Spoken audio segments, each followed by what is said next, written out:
Let's begin by looking at epidural. I want you to take a look at the CT. A beautiful CT of a biconvex structure. Obviously, that huge structure over, well, that's the left side of the brain. And on the left side of the skull, you will then notice what? It looks like the lens of the eye. But obviously, that is not the lens. It is actually accumulation of blood. Hence, this is called hematoma. This is epidural. So what happened? It's the fact that upon injury to the brain, you have the middle meningeal artery, which then ruptured, resulting in accumulation of blood. Hematoma. What does lucid interval mean? This is sad. It really is sad. The child gets hit by a ball, and the father rushes out onto the field and says, son, are you okay? The child gets up and says, yeah, Daddy, I'm great. Let's go get some ice cream. Lucid. Clear. What happens next? They go get some Italian ice. Next time the child falls, child never gets back up. Child is dead. This is epidural hematoma. This is called walk and die syndrome. Literally, everything is lucid, and then next time the child or the patient falls, dead.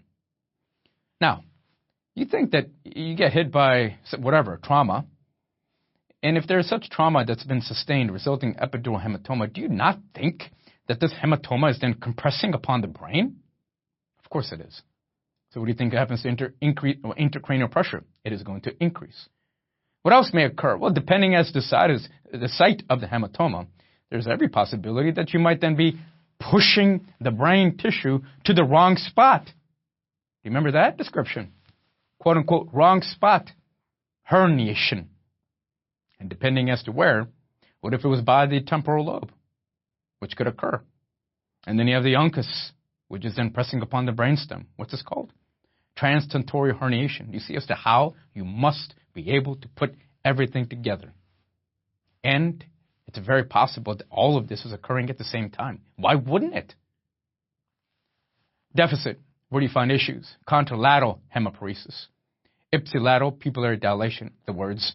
We're talking about your cranial type of issues. Contralateral, hemiparesis, motor, ipsilateral, cranial nerve, pupillary dilation. Why do you think? Why do you think this is occurring? Well, in this picture, actually, the epidural hematoma is then causing herniation of your temporal lobe or the uncus against the third cranial nerve, resulting in loss of your parasympathetic pupillary constriction, and therefore resulting in ipsilateral pupillary dilation. Don't memorize that. You already know this, but I'm expecting you to go through the entire story. Integration. Let's do subdural hematoma. First, with subdural hematoma, this would be the most common of the hematomas. Okay. And here, in this case, maybe the child was shaken, unbeknownst to the father. Okay. So happy, shaking the baby. Or maybe you have a patient that fell down the stairs. Or, as we get older, what happens to the size of the brain? It gets smaller. It's just called senile atrophy. As the brain gets smaller and smaller, or shaking a baby, huh? Not good, huh? You're shaking a baby or the brain gets smaller, what happens? You're going to pull on what? Bridging veins. You pull the bridging veins enough, what happens? Rupture. Now what do you end up resulting in, please? A subdural hematoma. Now I need you to be careful with this picture here. What I want you to focus upon is where that arrow you see there. That is not a biconvex structure. Okay?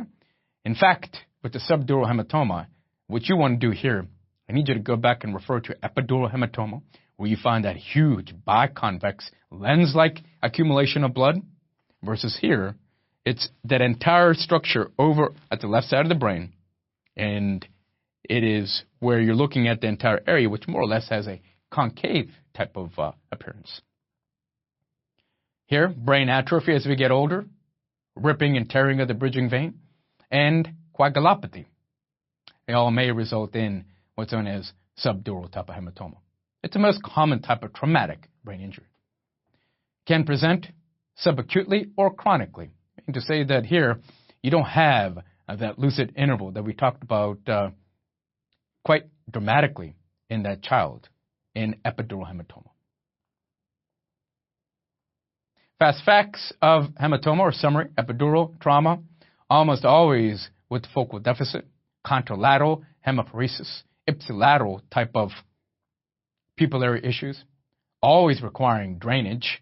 You need to get in there and you do burr hole to decompress because the pressure is so incredibly high. Subdural, alcoholics, elderly. Why? The brain's getting smaller. What's it doing? It is pulling upon the bridging vein. Acceleration, deceleration injury. We've seen this twice. The first time we saw it, acceleration, deceleration. I told you about roller coaster rides or accidents causing diffuse axonal injury or twisting and swelling of the axon. Or you shake a baby and what may happen, tearing of the bridging veins. Both could occur at the same time. Can't say that it's just one. Subtle signs possible. Drainage not always necessary. Why? Because the amount of blood that's accumulating here is not going to be as extensive as what we saw with epidural.